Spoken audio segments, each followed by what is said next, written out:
What impact in the real world did the cruise missile strike on Syria have?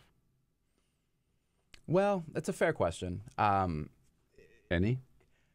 I think it sent a message to the Assad regime that, we are going to respond to chemical attacks. If another chemical attack happens, maybe it didn't have such a real world impact, but I think that still is something that we have to see into the future.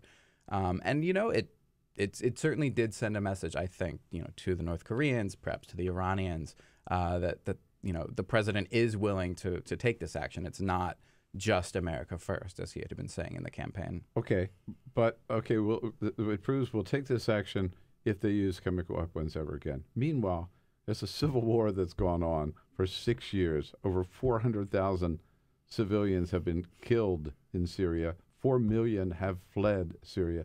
And the indiscriminate bombing, just horrific stuff that the Syrian government is up to every day.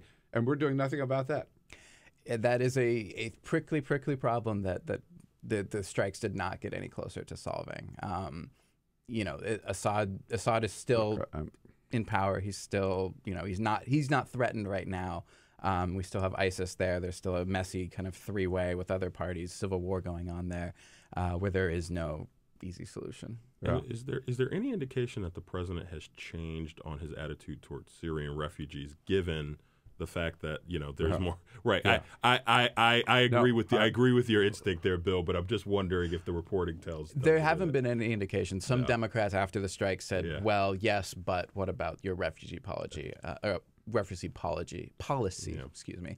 And we haven't seen anything to suggest that that's softening or changing. So this question came up at the White House briefing the day after the missile strike. So what are we doing to help the people of Syria? And Sean Spicer's answer was, the best thing we could do for the people of Syria was to send in to bomb them. Yeah. To bomb, because that made it a lot safer for the people of Syria. No, it didn't. I mean, it didn't create any safe zone. I mean, in terms of the population of Syria, it didn't change the equation at all. And in terms of letting in Syrian refugees, no, the Trump policy on that remains the same.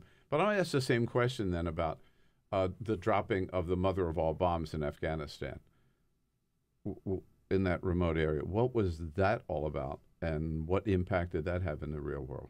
Well, it took out some ISIS tunnels, and it was a show of strength in Afghanistan, where, don't forget, we are fighting now for 16 years. 16 years, I know. It was interesting because it's something that both during the campaign, President Trump and Hillary Clinton did not really get into. It came up just in passing once in the debates.